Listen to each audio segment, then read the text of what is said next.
Let you know once it recorded. We're actually live now. So you can share it and everything onto your as a watch party and everything. But we here full effect. Yay!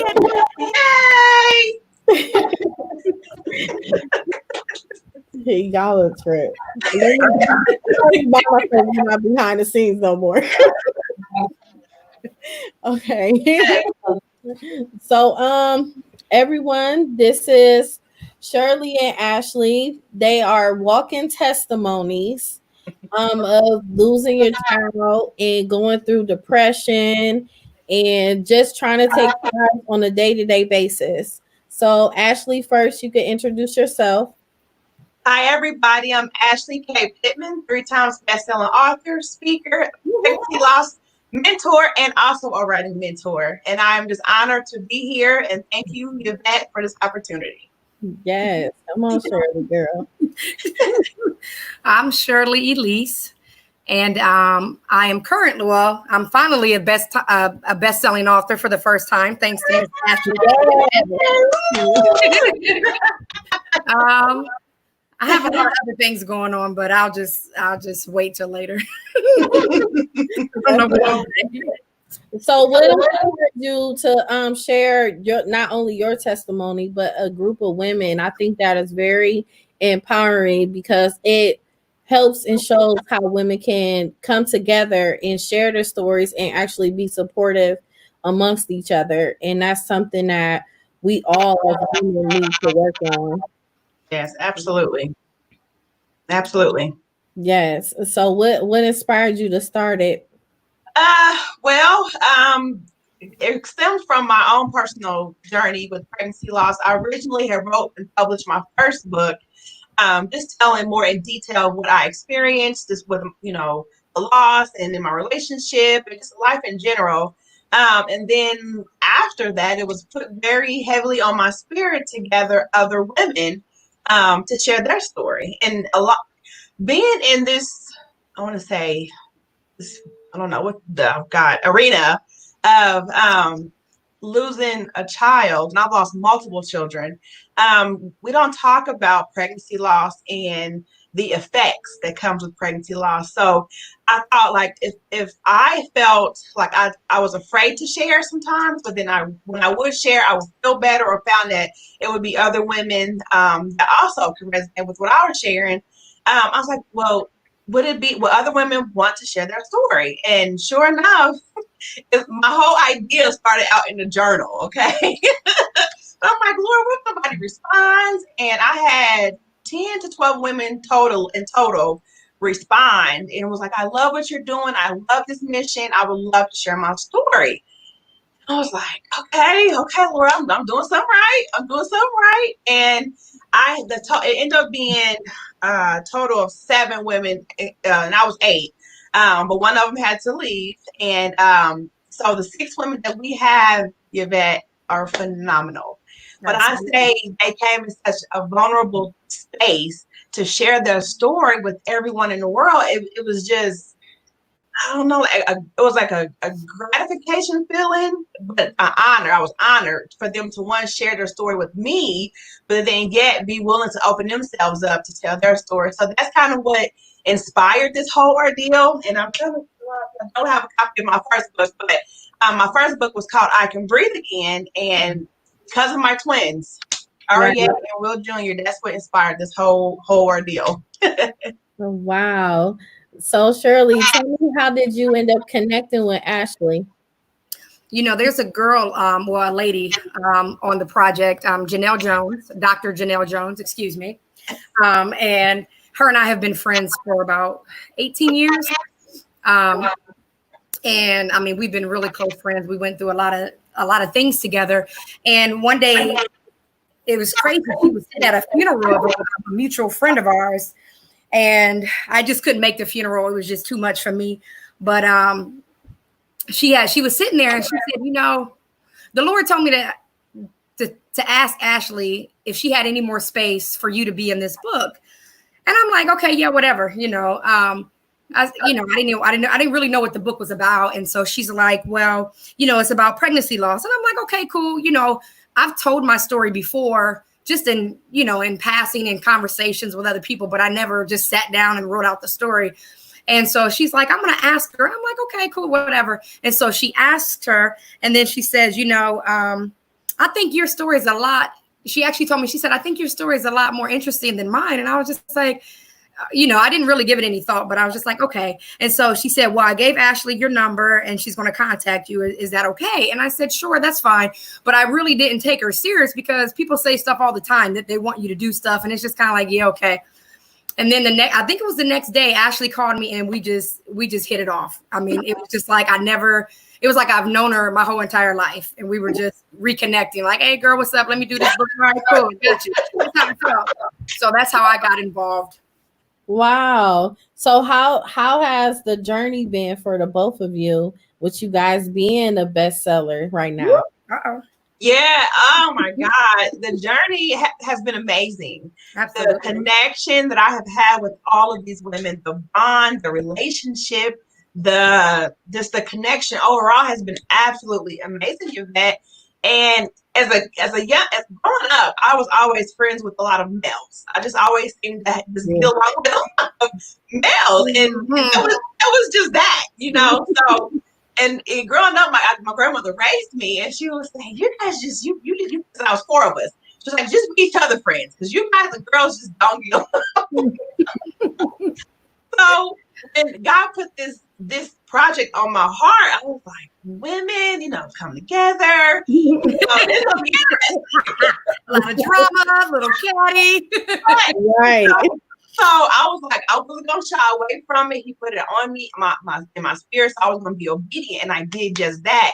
And something beautiful blossomed. And I say they have been able to support each other, really just be there for one another. Like, it's been beautiful. So I told them, I said, when this is all over, don't think I'm going nowhere, because you're not.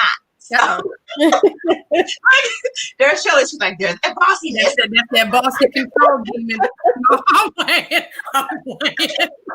There she goes. There it's coming out. But it's been phenomenal. It has been a really, really great experience. And I'm going to continue this collaboration to continue to get other women that would like to share their story after pregnancy loss to help them acknowledge their feelings, validate what they've experienced, and then also continue to help inspire other people. Yes, definitely. It's just so important that women speak on things like that. And like me personally, I had an abortion before, and it's not it's a pregnancy loss. Yes, absolutely.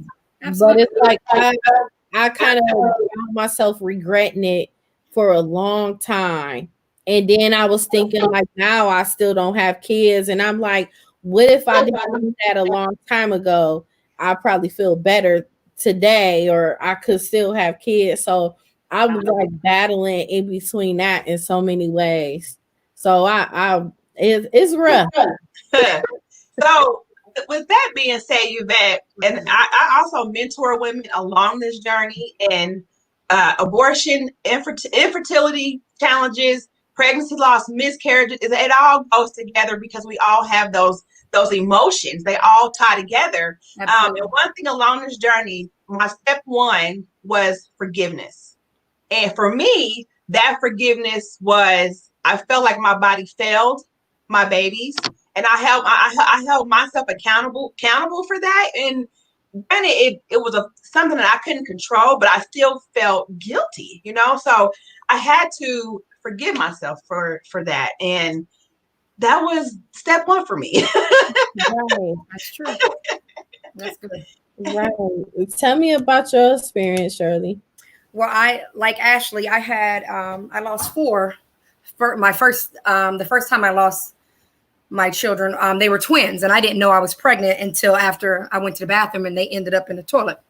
So that didn't affect me too much. I was in my early 20s, it affected me a little bit, but not really, because I wasn't expecting anything. And then I ended up, my last pregnancy, I ended up losing, I didn't know if it was a boy or girl, but it was on Father's Day. But the one that stuck out the most for me was the one that I talk about in the book. And it was a little girl, Yanni, baby Yanni. And you know, it was one of those, it was just one of those freak pregnancies. You had mentioned abortion. And for me, you know, some people say it's an abortion, some people say it's not. You know, it was a totally different procedure. But my baby was connected to my, it was outside of my uterus, connected to my main artery down my right leg. And the doctors had told me they've never seen that before in the US. And, you know, they contacted specialists in other states and just all around the world, even in other countries. And they finally found several cases that were like mine, but they were like in third world countries. And it was only 3 other cases, but none were in the United States. And so they really didn't know how to go about this or whatever. And, I remember getting the ultrasound, and my first ultrasound, and they were like, you know, you're going to have to terminate this pregnancy because you're a ticking time bomb. You know, they're like, this baby continues to grow. You're literally going to explode on the inside. And I'm just like, you know, so for me, I just kind of wrestled with that because I heard what my pastor had said, and I heard what my, you know, everybody around me had said, people that I listened to. But I've always been the type of person that I'm not going to move unless I know I need to move. And I don't really care who speaks about it. I'm not going to move until it's time. And so I had to really cry out to God. I remember in the bathroom of the hospital, and I asked the Lord to show me what to do, because in my mind, I'm like, you know, we don't terminate nothing but roaches and rats. You don't terminate babies, you know, and you know, and the doctors were trying to make, you know, I mean, they do what they do, and it works for them. It don't work for me. You know, they're trying to tell you, well, it's not really a baby yet and whatever. But I'm like, I see arms, legs. She got a big forehead like me. She got a pointy chin like me. What is that then? I mean, if it ain't a baby, I don't know. And I'm thinking like, well, if it's not alive, then why we got to kill it? So, you know, you're telling me all these things that you learned out of a book, but I'm telling you, I feel life. You know, you feel connected to something, and it's a totally different feeling. So, you know, I just went to that, and I really had to ask the Lord, you know, I need to know what to do. And so finally that night in the hospital, he gave me a dream, very vivid. And when I woke up, I felt a peace that I've never felt in any situation in my life before. And I knew it was time. I mean, I didn't cry. I didn't do anything. I was just like, it's just time. I looked at my husband at the time and I said, it's time to do this. And we did it. And the crazy thing about that is, you know, they did one last ultrasound. And how they did the, you know, the procedure, they had the ultrasound right beside me, and they were like, this is a quick procedure, very quick, very painless. It should only take a few minutes. And then my husband at the time was sitting to the left of me, and I was kind of sitting up in this bed, and they were like, we don't advise you to look at the monitor. And my husband at the time was like, I need to look at the monitor because this is my daughter, you know. And she was sucking her thumb, and I thought that was so funny because I sucked my fingers for 16 years. And I was like, man, she act just like me already, you know? So I'm like, okay. And that was the last time I looked at the screen. And so I just, you know, they just did the procedure, and it was a real simple procedure. It was a needle right in my lower, you know, in my stomach, and they can see the ultrasound. And what they wanted to do was just put the needle in her heart to stop the heartbeat. And my husband at the time, he literally, I couldn't watch it. And it was kind of further back anyway, so I couldn't see it anyhow. But he said, when the needle hit the baby's heart, she just started swinging her arms, and she was fighting against that. And he actually passed. I mean, he fell out. But he said, when at the same exact time that the needle hit her heart, I couldn't see it. I did a complete back bend in the bed. And he said for the first time in his life, he realized how connected a mother and a baby was in the womb, because I didn't even know when it was taking place, but I could feel life being taken from me. And it was the craziest feeling in the world. You know, so when you talk about abortions, mine necessarily wasn't in kind of like, you know, for whatever reason you had, you know, but still one of those things where it's like, I'm a mom and I'm not supposed to give anybody permission to take away my child. So, you know, but I did. So I kind of dealt with that for a little bit, you know, just that whole feeling of what if I didn't pray enough? I didn't have enough faith to keep her alive, because you hear about other miracles, you know, you hear about some of the craziest miracles. And I'm like, God, why did you do that for me? Stories that are like, yeah, right. But you know, it is God. And it's just like, come on now, this was your opportunity to show who you are. And it was like, he knows who he is without us. But for me, it was just like, come on, this was the big, moment. But I did deal with that for a little bit. And every now and then that tries to creep up on me. I'm like you. I don't have kids yet. And I just turned 40 in April, but I don't give up hope, whatever. Right. But it's still, sometimes it's just like, man, what if I didn't pray hard enough? And so then when I overcome that thought with the word, then it's just like, okay, so when you do get pregnant, what if you die, or what if you lose the baby? And so those are motivating factors for me, because it's like, you know what? You can't tell the truth, devil. Nothing you say is real. So you just acknowledge the fact that I will get pregnant again, and that everything you say is a lie. So if I'm going to die, that means I'm not going to die, because you can't tell the truth. And what if I lose the baby again? It's just like, well, I'm not going to, because you can't tell the truth. So I'm like, you just keep giving me hope, So it's just one of those things, like Ashley said, you forgive yourself, but you also give yourself, like I mentioned in the book, you give yourself that opportunity to be where you are, and it's just like, I'm hurting, I'm grieving. Even if it was an abortion, yes, I made that mistake. You know what? Yes, I did do that. Absolutely, I did that. No, I did. I may not have known what I was doing. I may not have known the outcome. Yes, it hurt me. Yes, whatever. But I'm still here. God loves me. God's not mad at me. I repent. I move forward, and I'm not going to dwell on that thing. Yeah, and it's tough. I have a woman. Her name is Bessie. She just commented, says, "Forgiveness, I don't feel, or I think I have forgiven myself yet." She said that while you were talking. She said she doesn't. What happened? She said, "Forgiveness, I don't feel or think I have forgiven myself yet." And you know what? So forgiveness is like one of those things, for me, how I look at it. We have to, it's not necessarily a feeling. Sometimes it is, but forgiveness is one of those things where it's just a choice. It's a decision. It's kind of like how we love our spouse or our significant other. Sometimes or whatever. It's just like, I love you, but if you don't move, you got 2 seconds to get on my face, but I know I love you. But it's not that feeling. It's like, you really irritating me right now. But it's the same thing with forgiveness. It's like, you know what? I may not feel like I forgive myself, but every time I have those thoughts or those feelings, it's like, you know what? I choose to forgive myself today. And sometimes we have to learn how to punk. We have to learn how to punk our enemy. We have to learn how to punk our negative thoughts. We have to punk everything that comes against us, because it's like, you know what? Okay, I don't feel like I'm forgiving or whatever, but you know what? I choose to forgive. And see, I guess for me, I'm a natural born fighter. So I talk to myself all day. Listen, I'm in public. I talk to myself. I don't care if you're listening. I don't care who you are. I talk to myself. I answer myself.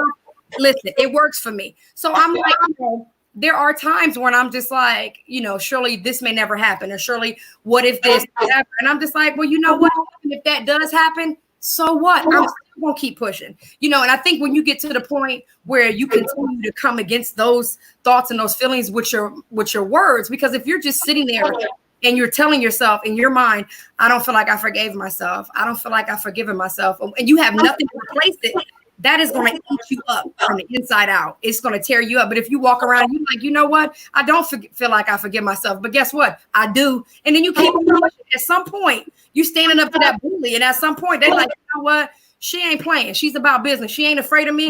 I'm going to stop talking her that way. And I think when we get to that point, when we begin to talk to our atmosphere, talk to our thoughts, talk to each other, sometimes you got to check yourself. Like, hold on now. I ain't going to let nobody on the streets punk me. I'm not about to sit here and let some invisible force run me, and I think when we start thinking like that, things become a little easier. And sometimes you have to do it 1,000,000 times a day.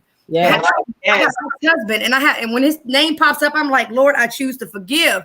But in reality, I'm like, if I see him, I got in the wing, but I'm like, but I forgive. I choose to forgive. And we just have to do that even with ourselves. Yeah. And eventually, the more we do it, it does become a feeling.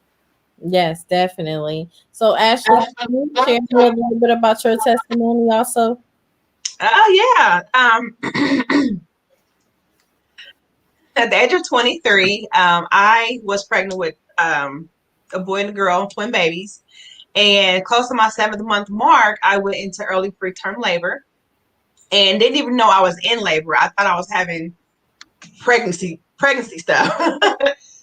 But when I finally realized I was actually in labor, my contractions ended up being 5 to 6 minutes apart. And immediately I got to the hospital. And by the time I got there, my water bag began to come out outside my body. So they rushed me back to the to ready to do an emergency C-section. And I remember like it was yesterday. I remember going. They wheeled me back there for operation, and this doctor that was with me, she said, "Do you want to do this, or do you want to have them natural?" I said, "Well, can you save my babies?" And she said, "Well, we're going to focus on you first, and we'll do the best we can." So, so then she started to name up all these things that could possibly be wrong if they were to come, like at that time. Mhm. And if you know about twins and how they don't develop as quickly as if it was one baby in the womb. So their organs was a little delayed. So anyway, so fast forward, I end up giving birth to my daughter REA, and then my son Will Jr. And my daughter ended up passing maybe 15 minutes or so shortly after she was born on my chest. And then my son was given to my husband after he was born, and he passed away in my husband's arms. So that's that experience with that. And 8 months after that, I got pregnant again and lost that baby around 8 weeks or so. And had my other two boys, my living boys now. And I have a 8-year-old and a 7-year-old. And in between there, I've had a total of 5 losses that's taken place. And what I want to share, Yvette, is anyone that's listening, every pregnancy that was successful, I either had blood clots, pancreatitis, bed rest, progesterone shots. I've had I want to share with anyone that's hold on. Okay, sorry. That I've lost my train of thought. My computer started talking. That's okay. You were talking about your successful pregnancies, what you experienced. Yeah. My other pregnancies with William and Champ were hard and difficult. With Champ, my second oldest, when I was 22 weeks pregnant, they found a tumor on his lung, and they wanted to terminate him right there. Because they said that either the tumor would continue to grow and continue to move over his heart and cause heart failure, or if he made it to term, that he could possibly be passed away right after he was born. So they wanted me to think about terminating, and that was a very hard thing to go through. So I remember specifically being in the hospital bed because they admitted me, and I prayed. I said, "God, you did not bring me this far to take the child away." I said, "So I'm going to lean on faith, and I know for a fact that you're going to take care of me and my son."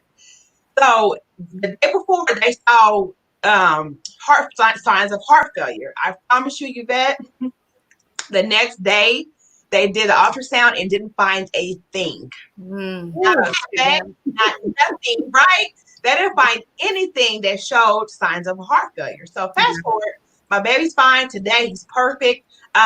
He did have to have a half of his lung removed after when he was 1, but he's good. So fast forward to now, I have a 1-year-old. That after I began my healing journey, after doing the whole forgiveness and prayer and meditation and that self-work, I had a successful, healthy, no bed rest, no blood clots, no nothing. There you go. I credit that to really doing the self-work and standing on faith and really being diligent about my grieving process and healing process. And when I tell you, Ashes, he gave me a run for my money today, but that pregnancy experience, it was phenomenal. It was phenomenal. Man.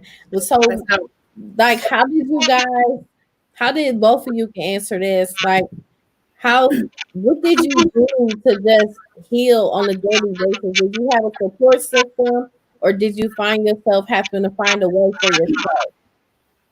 Shirley? Well, for me, every day is different. Every month is different. Every year is different. So for me, like I was like in the book, if some of you guys have it or going to get it or read it or what have you, I just allow myself to be where I was. If I was hurting, I'm just going to hurt. I find it's a lot easier for God to meet you where you are than where you're trying to be when it's not that time for you to be there. know for me, I'm a natural fighter, spiritually, physically. Well, I don't fight. I'm too dang old, but I don't like. I'm competitive because I'm an athlete, so I like to have the answer. I like to conquer. I like to, you know. But at that time, there's nothing you can do. You are literally in that moment. And so what I began to learn to do was I began to allow myself to just be where I am and be where I was. And if that meant I was going to cry all day, then I'm gonna cry all day. There were times where, because it was my daughter that I lost, there were times where I didn't want to look at a little girl. I didn't want nobody asking me if that little girl was cute because they didn't want to hear my real answer. I was just in like a hateful mode. I was hateful. I was angry. I was kind of bitter. Jealous. A little jealous. But what I did for myself was I gave myself a time limit, and I gave it to the Lord. I laid it at His feet, but I gave myself a time limit for grief. And once I put myself on that time limit, it doesn't necessarily mean that it's all going to go away when you say, okay, I'll give you 3 weeks or 2 weeks.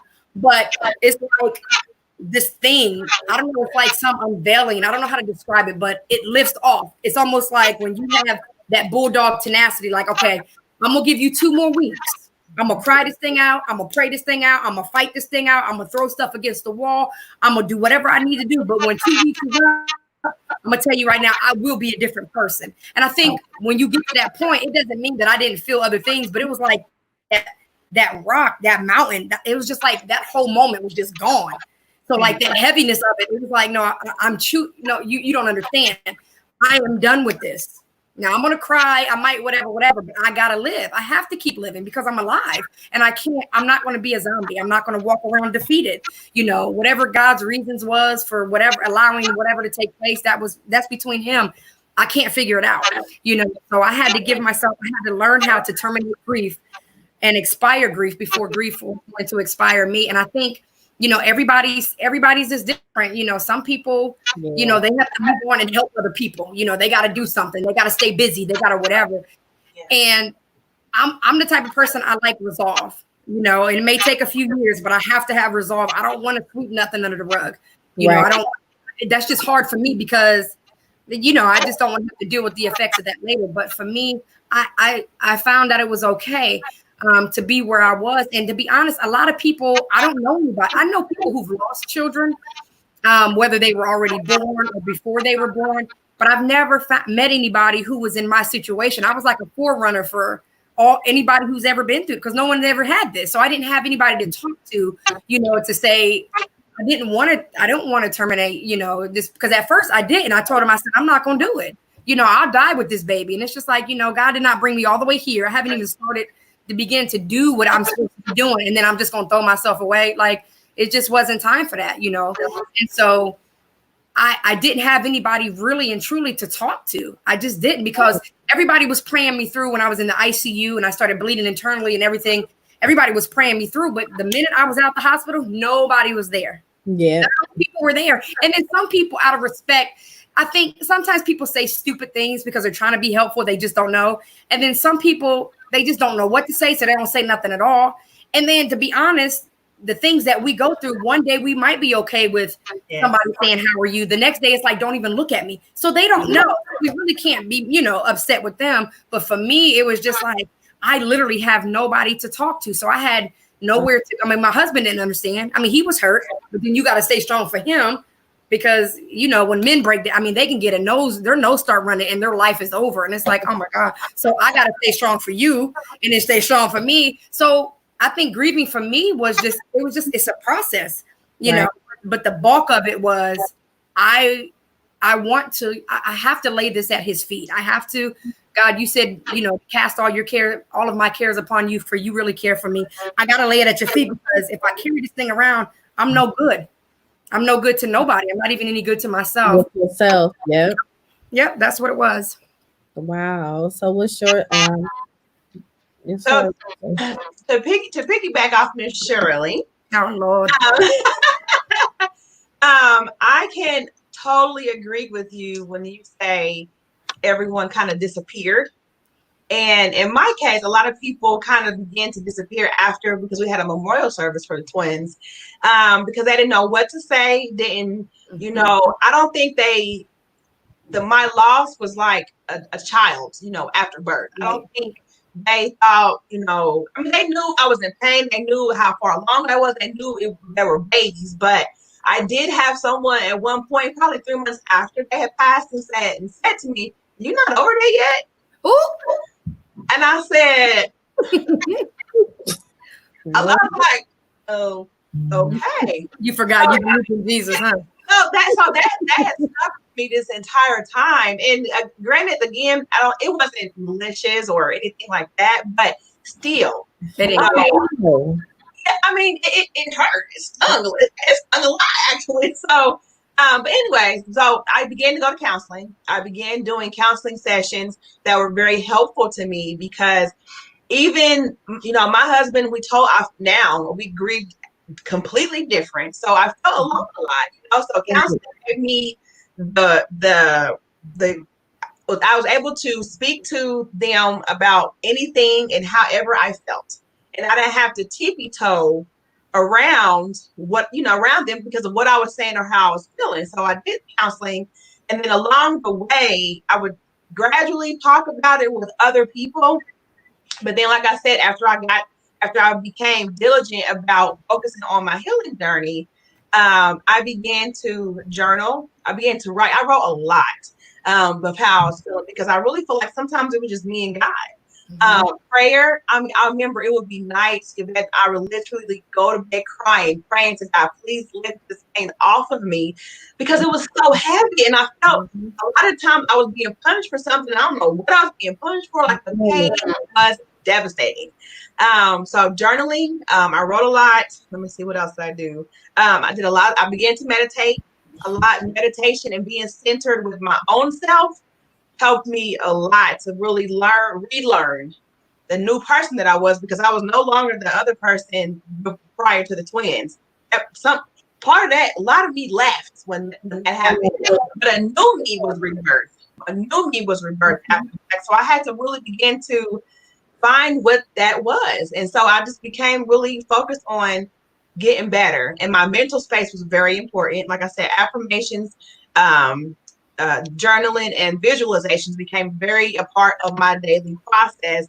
So I would not continue to stay depressed, full of anxiety attacks, panic attacks. I mean, I was having it all. So I had to really make my mind up, focus on God, keep my faith to really make it through. And if I had not done that, Yvette, I would not be able to lead this collaboration with these women and tell my story. And right now, to this day, be bawling my eyes out because the pain still hurts so bad. I don't have that stinking pain. Do I miss my twins? Yes. Do I still have visions and dreams?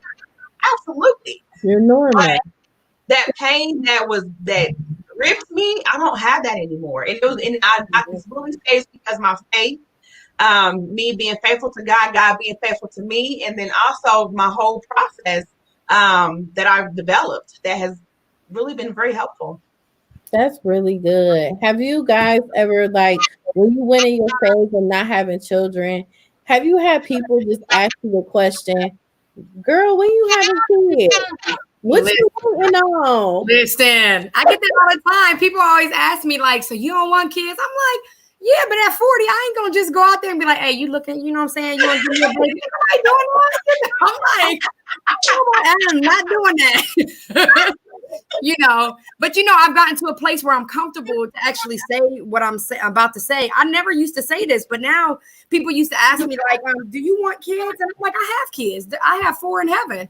And they're like, oh, I'm so sorry. I'm like, no, what you sorry for? My kids are better than yours. They don't get in trouble. I ain't got to come. They in heaven. They're perfect. They are way better than your kids. But I've actually gotten to a place where I can say that, because before I wouldn't say that, because a lot of people, like, Mother's Day just passed. I celebrate myself, but and I have a few friends who will text me and say Happy Mother's Day, and some people, still do that, but like my family and stuff, they don't really consider that as a law, and it's just, and that's cool. That's them. So that's like a touchy. I don't talk to them about it. They don't talk to me about it, whatever. But I actually, this year was the first year I made a conscious choice to celebrate me. I ain't wait for nobody to say Happy Mother's Day. I celebrated myself. I made my own dinner and I just celebrated me. So I do get that. I get that often. Well, I get that, and then now I get, I'll give you a baby. Do you want? And I'm like, what is? I am not like just dehydrated to have a baby. Like, the thing about me is, I've been co-parenting with my mom since I was 13 years old. So I've raised I'm 40. My youngest sibling is 3. So, and then there's a whole bunch in between, and then we do foster care. I have spiritual children. I mentor teens, so I have kids every single day of my life. I don't have them. So I have cooking sessions, and I'll teach the young girls how to cook and help them clean, and we'll do yard work. And it's just like, you don't physically have to have a baby to be a parent. I've been doing this thing for a long time. I do want my own kids, or whatever. But God will do what He wants to do. But I ain't just popping out nobody's baby just to say I had a baby. It ain't working like that. Sometimes I go through that phase too when I just be like, I don't want to do that for nobody else's kids. I want to do something for my own. Sometimes people feel like you're being selfish, but like it's about me. I don't even care what you're thinking, what you talking about. Absolutely. Nothing. It's me. I think sometimes people have an issue with people loving themselves, being worried about themselves, being so focused and everything. And it's nothing personal that I'm trying to do towards you. It's just the fact that I'm loving me right now. Absolutely. Because if you don't love yourself, who's gonna do that? Right. You can have a husband or a boyfriend or a mate, but nobody's gonna love you more than you love yourself. You got to. That's right. Yes, you have to. It's so important. It's so important. And just even just getting through it and just continue to have faith. Yep. Faith, and a lot of people lose that faith. Yeah. And then they fall into depression and everything else. Absolutely. Yes, that was that's exactly what happened to me. After we lost the twins, I fell into depression, began to have panic attacks. My marriage began to unravel.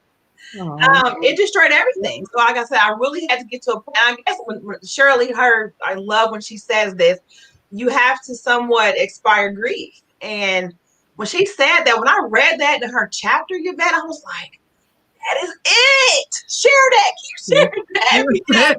I mean, it's almost a mental thing, And our mental space controls our emotional space and our physical space. So when you make a mental conscious decision to do something, then everything else kind of falls in place and line up. That's true. Yeah, I think sometimes, like you were saying, everything is mental. A lot of people carry things and they relive it all over again like it just happened. Yep. And then you don't realize when you affect yourself mentally, your body will start to react to it. Like I've seen a woman in her mind, she was just mentally hurt losing her child, but yet her body was like she was literally 9 months pregnant. Yes. And that was just a sickness to a point where we had to find different avenues to help her get through that. Absolutely. Yes. A lot of people need to be more considerate on the loss of others, because some people, they don't know no better when they say certain things. And we have to understand that instead of taking it so offensively. Right. Yes. Absolutely. Yeah. So it's a lot, and I really applaud you too for even just sharing your testimony about it. That takes a lot, and you guys are going to save a lot of women's lives just even sharing it, because some women are embarrassed about it. That's true. And it's nothing to be embarrassed about. It's just to a point where just be comfortable with it and just share it to someone else so you can help them. I found I started this whole journey has really opened my eyes to so many ways to connect to women. So I help mentor, I help them write books. I'm even now going to start doing interviews with women if they want to share live. So some women are very embarrassed. They carry all these emotions and guilt with them. But when you start to see other people that's like you or that have experienced, then that gives them that courage to speak up.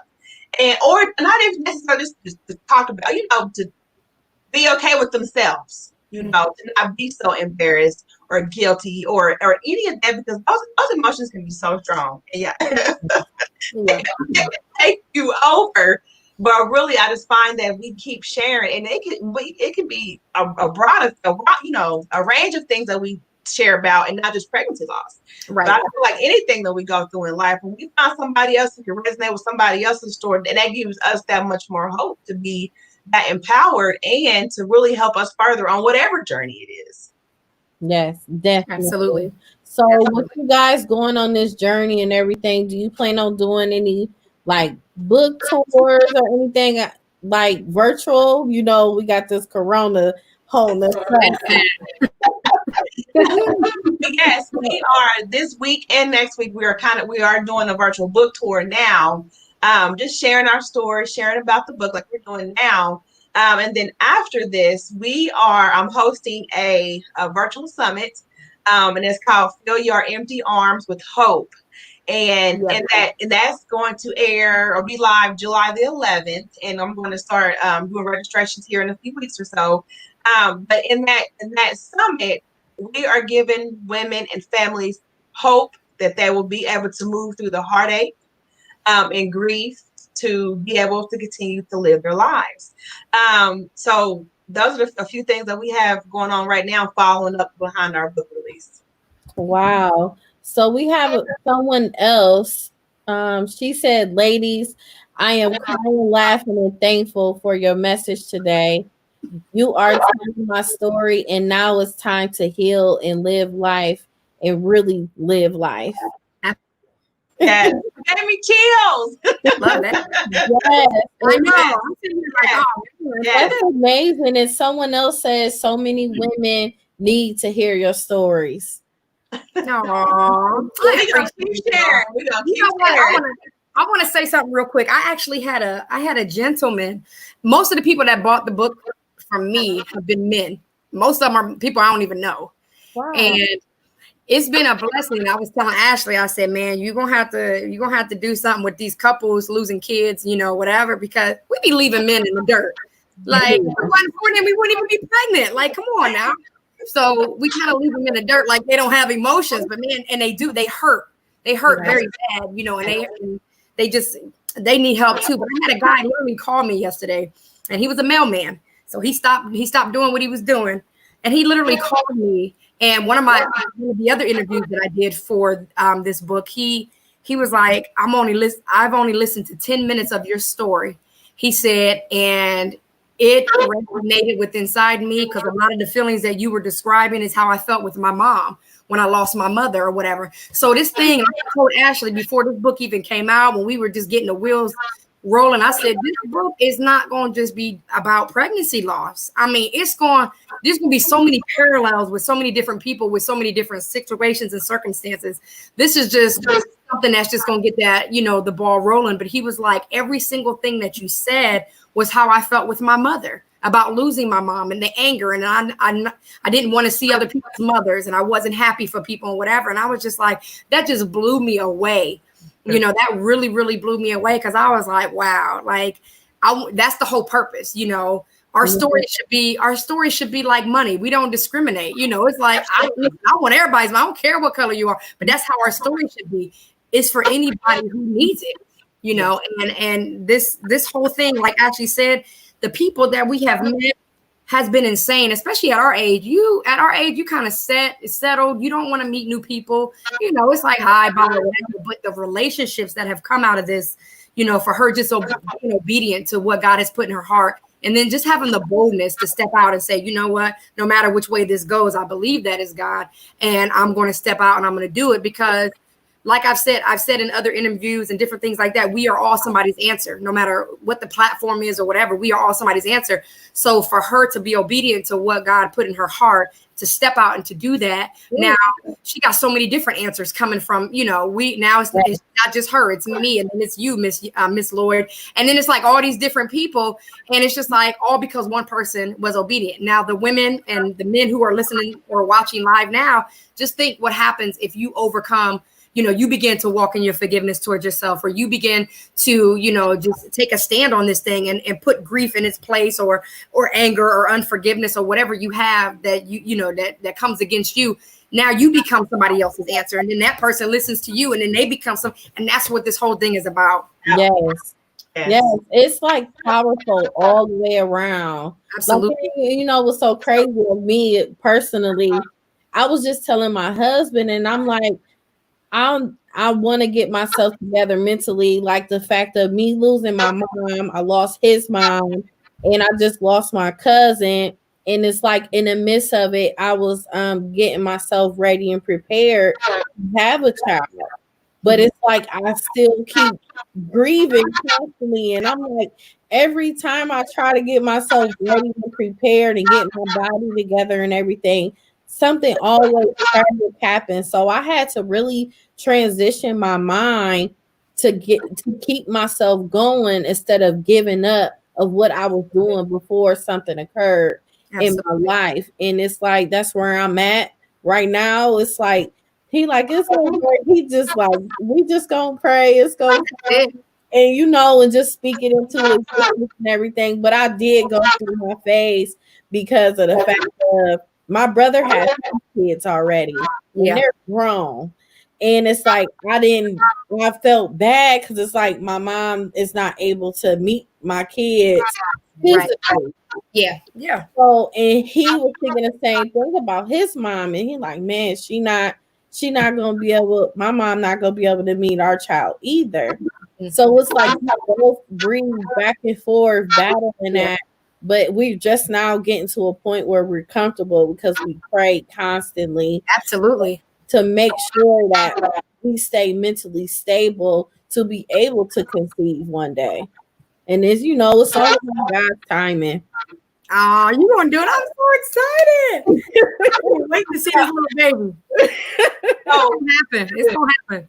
Yvette, I never ever do this live, and I hardly ever do this. I don't know. Anyways, your spirit just really spoke to me, so I do have to tell you something. You will have a baby, and I did feel a little boy. So I want you to know that he is coming healthy and very strong, and continue moving on your healing journey, honey. Keep moving. Don't give up. And also, if you don't already incorporate this, start a gratitude journal or saying it out loud what you are grateful for every day and throughout the day. And this will continue to help your mind to continue to manifest more things to be grateful for, to keep your mind on gratitude and positivity, because grief is heavy. Grief is heavy. You have dealt with some very strong loss here recently, and I'm telling you, I'm sorry for everything that you have been through. But the road does get better. The road will get smoother. And don't think for once that your mom is not watching over you, honey. Do not ever think that, because you know she's there. I still feel her if I get a whooping. Now that's real right there. You got a strong connection. It's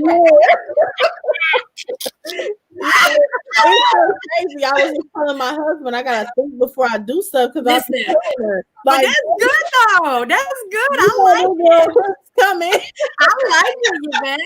You know, to connect with what Ashley said, just always remember what you think about the most expands. So whatever you're thinking about the most is always going to get bigger. Yeah. You know? So if you just get to a place where you're like, I ain't gonna think about that no more. Right now, we're gonna have kids, and God, I thank you for the son or the daughter or both or whatever. I just thank you for the, whatever. And you just keep saying it. You just keep saying it until that thing becomes real, till you can feel it. So you can feel it like your mama's whoopings. You just keep saying it. Girl, you just keep saying that thing, and it's gonna happen. And when you make that comment when you said every time you try to get yourself right, there was always something. That's how you know you are right where you are supposed to be. So, but you got to remember that the enemy always brings distractions. Yes. So, you know what? It's like, okay, Satan, I see what you're doing. I understand. Yep, so-and-so died. Yep, so-and-so died. Whatever. Yep, my feelings are hurt. Yep, I'm upset. Whatever. But I'm gonna still keep focused. God's still gonna give me my child. It's just you just gotta. It's just like that stupid bully on the playground, or that girl that just trying to talk, and you just like, only if you knew, baby, and that's just kind of how we have to be spiritually. We transition from the physical to the spiritual, and it's like, only if you knew, like, I am going to do this. This is what's going to happen. You know, you have to keep training yourself, because the more, it's like a muscle. The more you keep lifting, you're gonna get stronger, and you're going to see results. But the more you keep speaking, you are going to get stronger. But it's all about, like the Bible says, guard your heart with all diligence. You got to guard your heart by what you hear, by what you say, by what you allow to go in, who you allow to speak into your life, and what you see. So you don't need to be watching movies, Lifetime, people losing their babies, and all this other stuff. And we ain't doing none of that. We're gonna watch everybody who's about to have a baby. Even if you gotta repeat it, you do that, you Google whatever you gotta do, you're just gonna keep doing it, because that stirs up your faith, because now you're like, oh my God, I can do this. Right. You have, and then if that don't work, you can always turn me on. I'll make you laugh. I'm gonna keep you focused. Ashley, me and Ashley do it all the time. I got two gifts. I either get on Ashley's nerves or I make her laugh. Look, you bet. We have not, we started this project in January, and Shirley and the rest of the ladies, I feel like I have known them forever. I mean, that's amazing. That's how I felt when I talked to you on the phone. She has that vibe about her. Yes. So before we close out, can you ladies say something real good and inspirational for women that are listening, even men? We do have some men watching. Thank you. Can't leave the men out, y'all, please. I know. So on that summit that I was telling you guys that I'm about to be launching here soon, there are a few men on there also speaking from this journey, what their experience was like to bring, this to life for men. So they give them a voice, because they don't probably feel comfortable sharing. So we do have that's coming up here again. That's July the 11th. But what I want to say inspirational is, come back to me on that. Come back. Really go. No, I'm like, well, you said so many things that's inspirational. So yes, you know what, Ashley, to go back off of what you said, you have somebody, some men speaking, but also to give women a man's perspective, because we just leave them out, like, whatever, and it's all and I heard, and oh my God, my baby, and we just looking at them like, you don't understand. It's like, wasn't that their baby? I mean, I don't get it. We just be dogging them, and we do. But so that's good, because it'll be very interesting to hear from a man's perspective. So I'm looking forward to that. I mean, inspirational. I don't know. My thing is just be honest about where you are, and it's okay. I mean, I can't say anything else, but really just be honest about where you are. And accept the fact that is where you are. Because like for me, I couldn't do baby showers. I still can't do baby showers. So if you see me, you know me, do not ask me. I will not go. I will give you a gift, but I will not go. I'm not there yet. I'm just not there yet. And it's okay. And that's another thing. It's been 10 years since I lost almost 10 years since I lost my daughter, or 9 or something like that. But it's like, it's okay. I am okay with saying I'm not ready to go to a baby shower. Before it was like, I don't want to make nobody feel bad, or maybe I'm being selfish, or you reap what you sow. Listen, okay, all of it, I'll take it all, but I'm still not ready to go to a baby shower. And and if I never go to one, I'm still okay with that. So be honest about where you are, and don't beat yourself up, but give yourself a time limit, because you don't want that thing. You just don't want it to overtake you, because it'll consume you. And you got to ask yourself, what are you living for? Or you just want to live you just want to exist, or do you really want to live? Because when you really want to live, then you start putting some stuff off. You start changing the way you do things. You ask God to give you a new perspective. Ask God to give you his perspective, and just ask him to send people in your life, or lead you to a story, or lead you to a book or something that can help you to get from where you are, because we are each other's helpers. You know, you can't do it by yourself. It's not gonna happen. No. Okay, so I got it. Okay. Ready? All right. I'm glad I inspired you, Ashley. I got two things. The first one is what was it? Oh, went away. Hold on. No, I got it. So the fact of whoever's listening and need or have felt stuck, or you found us at the right time, the time is now. Absolutely. The time is now to start your healing journey, your healing process, and to continue to move forward. And guess what? It's okay. Absolutely. It's okay. Don't let the grief does not keep you and the loved one that you lost together. It does not connect you. It does not connect you, because I found that's what kept me in bondage for so long, is because if I thought, because of my grief and the twins, I was holding on to them if I was grieving. But once I expired grief, as Shirley say, the world opened up. Everything changed for me.